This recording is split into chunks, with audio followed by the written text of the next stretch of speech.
Hello and welcome to Sideline Story, your destination for sports news, analysis and discussions. I'm Yang Guang. This week we focus on the season finale of Formula One this year. Can Max Verstappen pull off a last-round title upset against McLaren's Lando Norris? What's the next destination for Chinese hopeful Zhou Guanyu? Joining me to unpack the questions are my fantastic co-hosts Tian Yu and Brandon Yates. All right, looking ahead to the season finale in Abu Dhabi, Max Verstappen faces a significant points deficit. He's 12 points behind McLaren's British driver Lando Norris, and this race decides the title. Yeah. This vividly reminds me of how Max Verstappen, made that final lap overtake over Lewis Hamilton to win the 2021 world title, one of the most iconic moments in Formula One history. Maybe he can do it this time again. Yeah. So Tian Yu, given Verstappen's performance under extreme pressure, do you believe he can trigger this miracle in Abu Dhabi? And most importantly, how can he do this? Well, yeah, for sure. I think even though Lando Norris remains to be the favorite in the title race, Verstappen has shown in the last couple of races that he is still the guy everyone fears on the grid. I mean, the Qatar Grand Prix reminded us that Max doesn't win just because the Red Bull is fast. He wins because he's insanely consistent and he has way more experience than most other drivers in the field. And scoring over 100 points over the last 8 races isn't normal. And there are maybe 1 or 2 drivers in the world who could even dream of doing that. And if he really takes Norris at the final race and just snatch the final title, I think we're talking about one of the greatest F1 season in years. So yeah, like I said, I think speed alone won't save Verstappen in the final race. I think Red Bull hasn't had the fastest car for a while now. And I think a comeback win actually comes down to, first of all, Max's confidence and composure, because F1 is a brutal arena. And even F2 and F3 champions can totally break down once the intense pressure hits the drivers. So I think Max is actually one of the few guys who can stay cool-headed and reacts instantly and just makes the right call when everything was on fire. And also, Red Bull's in-game strategy is also very crucial to Max's title prospect, because I think their race decisions are usually very sharp. And that's exactly where McLaren slipped last weekend. And strategy can flip a race. So if Red Bull plays it right and McLaren hesitates again in the final race, I think Max absolutely has a shot in that. Right. It's interesting you talked about how F2 and F3 champions could break down in key moments, because Lando Norris used to be a F2 champion. Yeah, interesting. I think it's the pressure is actually on Lando Norris' side. Definitely. It's a big test. I just don't know how he could perform in key moments. But like you mentioned, it's a miracle that not only needs Verstappen's supreme speed on the track, it also requires mistakes from McLaren. If Norris finishes on the podium, Verstappen's efforts will be in vain regardless of his results on the track. Brandon, what Verstappen needs to focus, of course, is to bring out his best form on the track in Abu Dhabi instead of doing math. So what would a winning race strategy need to be included for him in Abu Dhabi beyond sheer speed? Please name 3 critical elements that you believe are essential for him, to achieve what seems almost impossible. Yeah, look, I think let's start with the basics. Verstappen has been in these situations before.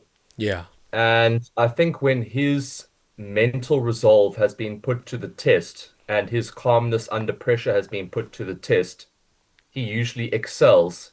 We haven't really seen Norris being put into a situation where it's all or nothing and everything is on the line and he comes out and proves that he has the best mindset or the biggest guts or the highest levels of determination to do what it takes to be successful.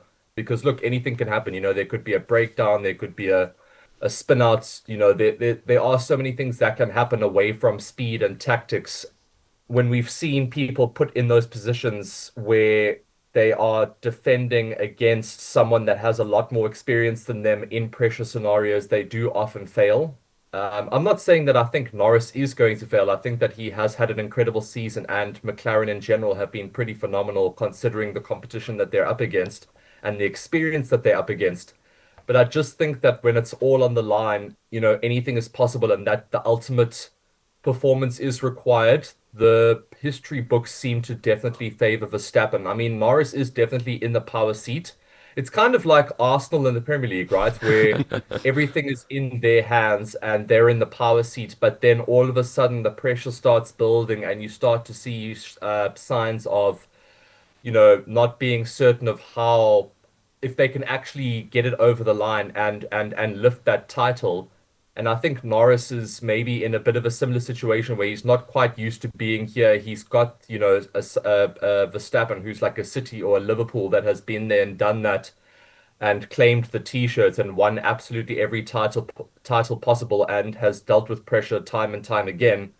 So it remains to be seen if this is going to be the time where Norris can really pull it out the bag and do what it takes. And look, I mean, he's up by 12 points and there's so many things that need to happen for Verstappen to overtake things. Look, I mean, the exact permutations are small but real. A win for Verstappen plus a fastest lap and Norris being off the podium is a clear path. But I mean, there's a lot of other very precise scenarios that could lead to Verstappen taking the title. But aside from the maths and all of the possibilities, we have to all agree that Norris is in the power position, but I think Verstappen is in the power mental position. So it'll be Hmm. interesting to see how both drivers and both teams deal with that scenario. But there's a couple of just going back to the question, Yang Guang. There's a couple of strategies and scenarios that could potentially lead to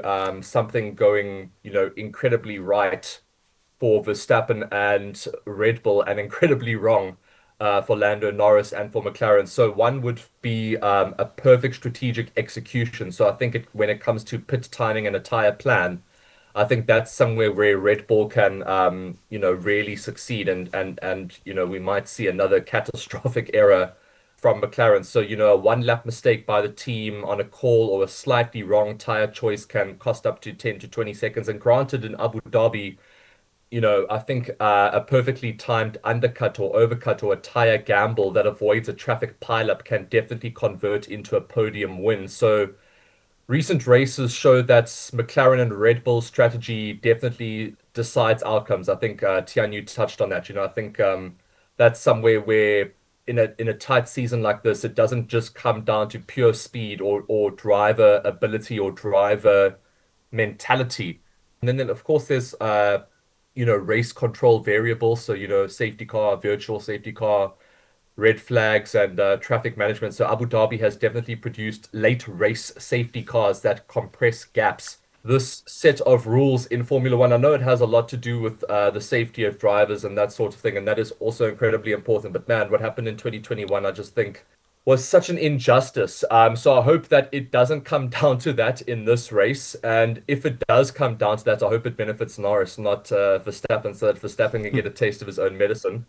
But yeah, as we've seen in the past, race control variables like that can have a huge impact on not just a race, but on the overall outcome of a driver's championship or a constructor's championship. So that's definitely something to look out for.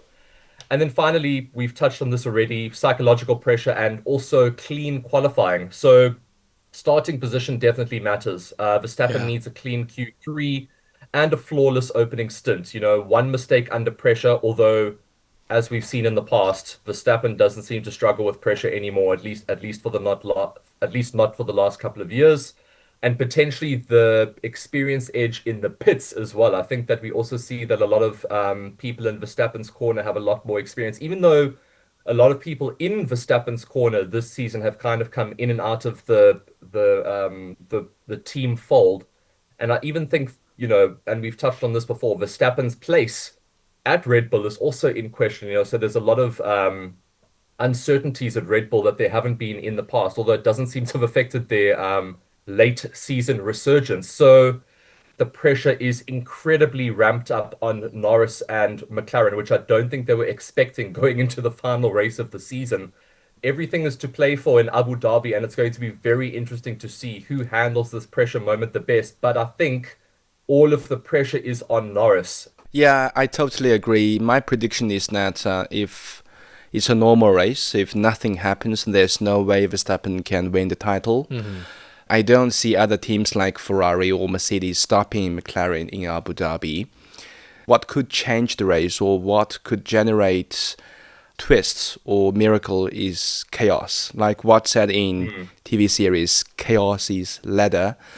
It could be weather, it could be collisions, it could be the safety car situations. Yeah. Then Verstappen will smell the blood and be that predator like in 2021.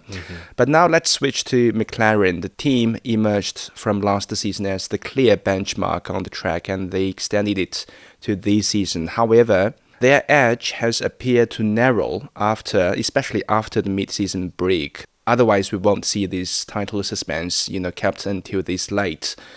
So can you, from your perspective, what combination of factors best explains, this shrunk gap?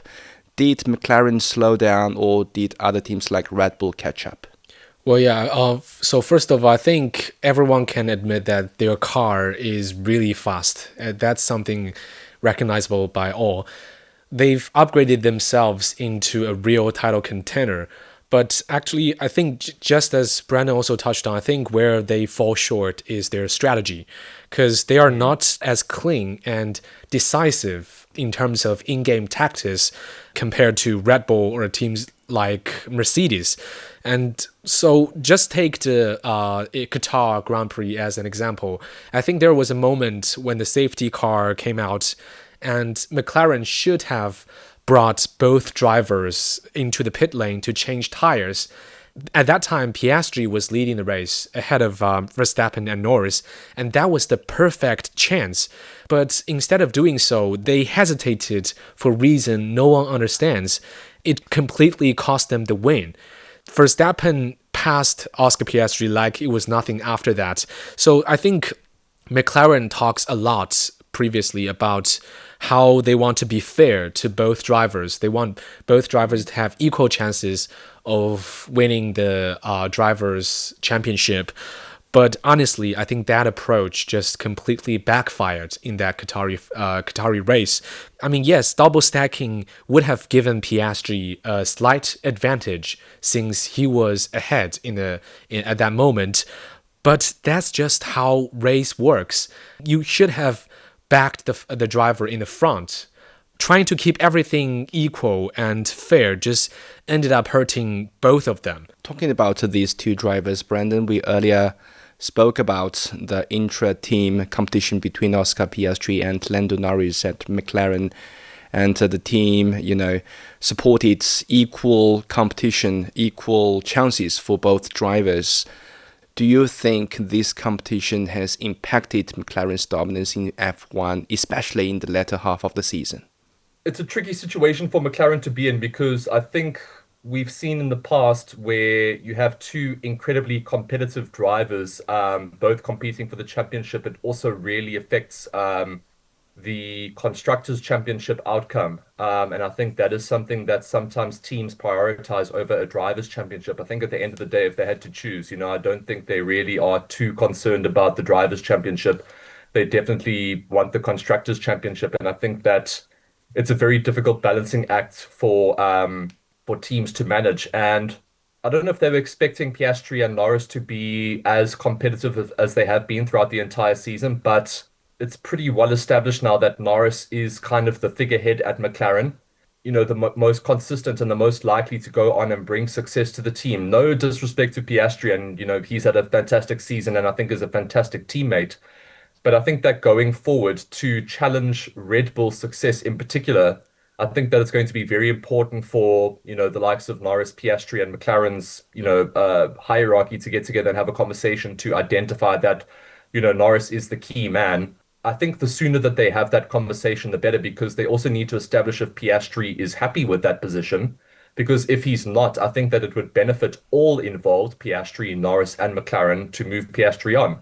The Piastri-Norris dynamic and media and driver reaction around team celebrations and strategy. I think that also recent coverage shows that Piastri has become visibly frustrated after certain team moments. So I think that there's a lot of issues there between, like I said, Piastri and Norris and McLaren that really need to be ironed out. I know going into the final race of the season, that's not the time to sort it out. And I think that at least going into the final race, they know that the situation is very clear. Norris is the only candidate that can really go on to Oh, claim the really? Drivers' Championship and bring success. Wait, let's not forget Piastri still has chances to win the Yeah, title. yeah, true. Yeah. So I'm not sure if both drivers are on the same page in terms of Yeah.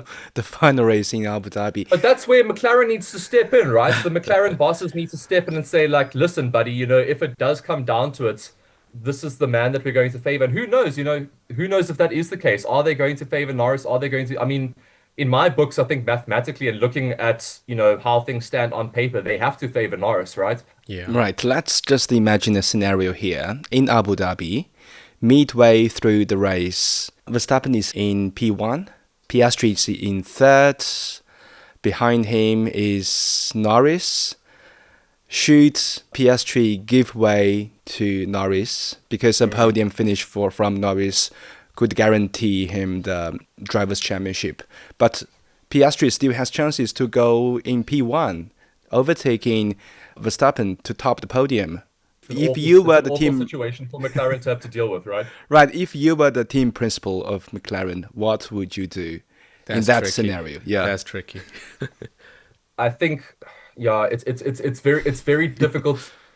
I think what they need to do is kind of maybe sit the drivers down before the race and prepare for every likely mathematical probable scenario and say this is how we're going to deal with every situation and get both drivers to agree with those situations. Whether the drivers will actually follow the orders on the day remains to be seen. Because we have seen in the past with other teams and other drivers that, anything can happen and that on the track, sometimes team tactics and team talks are kind of thrown out the window.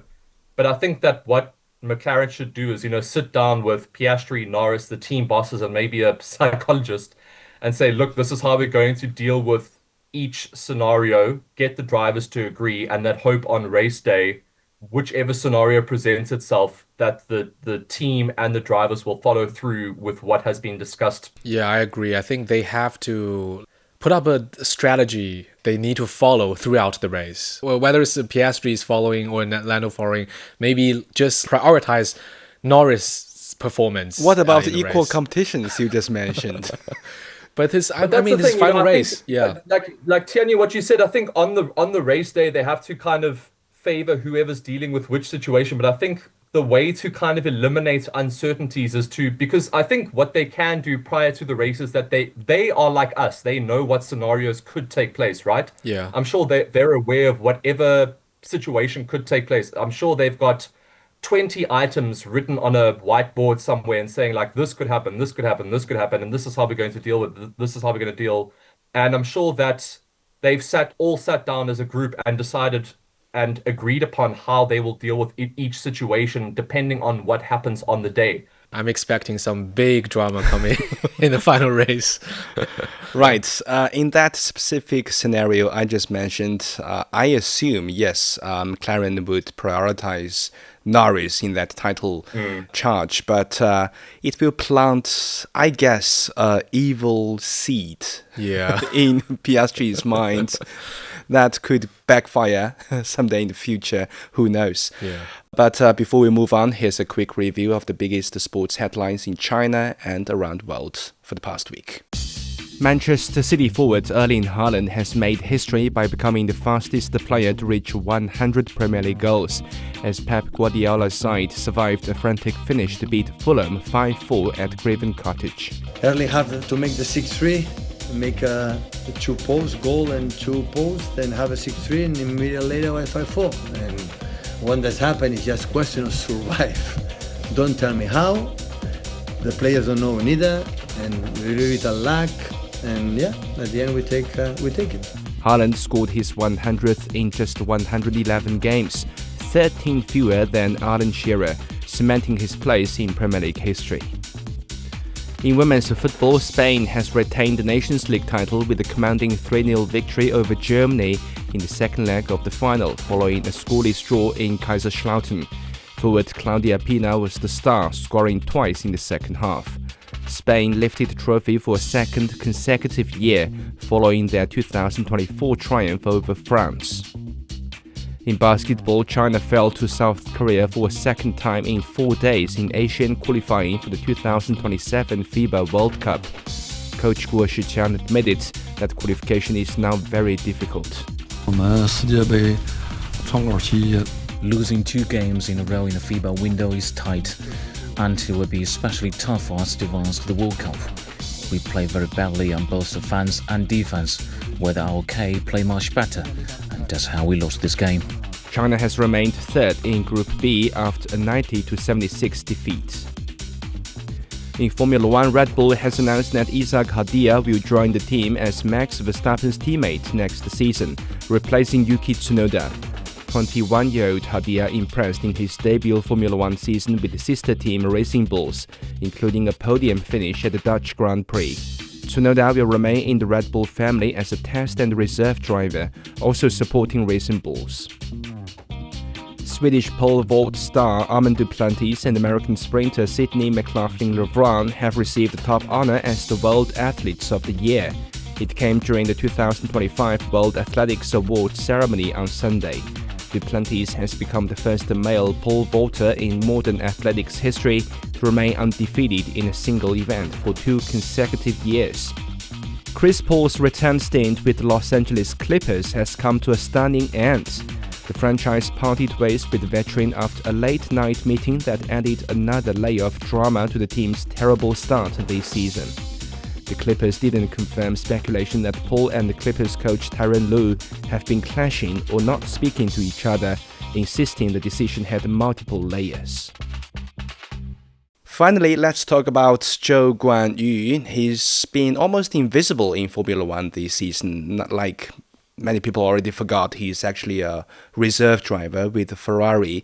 As China's first F1 driver, his journey has immense significance, but now he faces a crossroads on the grid.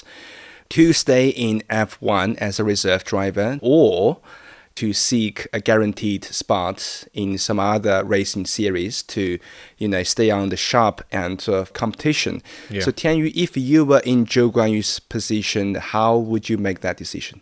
Well, if I were him, I would totally stay. F1 is the dream stage. It's where every racer wants to be. F2 and F3 are like talent tests, but F1 is a whole different world. It's about confidence, split-second decisions, and adapting to whatever car you're given. That's why so many junior champions are struggling or never making it here. For Zhou Guanyu, I think sticking around keeps him in a conversation. He gets to stay close to the teams, learn, build his experience, and just wait for the right opening, whether it's Ferrari or somewhere else. And honestly, I think having a Chinese driver on the grid actually increases visibility for the sport. So that alone is, I think, is extra motivation for teams just to keep him around. So yeah, I think if I were him, I would totally choose to stay. You are a mind reader for Zhou Guanyu because in the recent interview, Zhou Guanyu expressed his willingness to stay in F1 even without a seat next season. He said that staying visible within the paddock is crucial for securing future opportunities. He emphasized that the need to make sure more people across the sports understand his capabilities, not just those within his own team. He said he believes the next 2 years, especially with new regulation changes next season, will bring uncertainty and possible openings on the grid. I definitely felt optimism from Zhou Guanyu's interview, and he's quite confident with what he can do.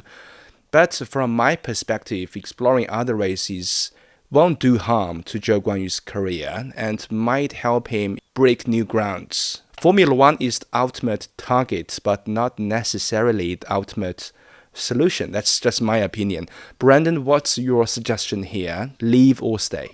I think Formula One is one of those situations, where it's like a bit of a boys' club. I think that being around and being visible and being in the conversations and, just making people aware of your presence and what you offer, not just as a driver, but as we've also touched on, just the access Chinese market, which is something so critical for any sport or any brand right now. I think it's incredibly important to just be around and be in people's minds, and being around and taking part in team meetings and, simulator work and media presence and all of those sorts of things. I think that's incredibly important in Formula One. So if I was him, I think it must be incredibly frustrating, because I think that you still want to stay competitive. You still want to stay sharp. You want to get race miles under your belt, and you want to keep sharp and make sure that you're the best version of yourself, right? And that kind of maybe makes you tempted for a move away and, maybe look at other avenues to either make a return to Formula One or, seek a new racing career entirely, which is, I think that's something that Zhou Guanyu is probably deeply considering.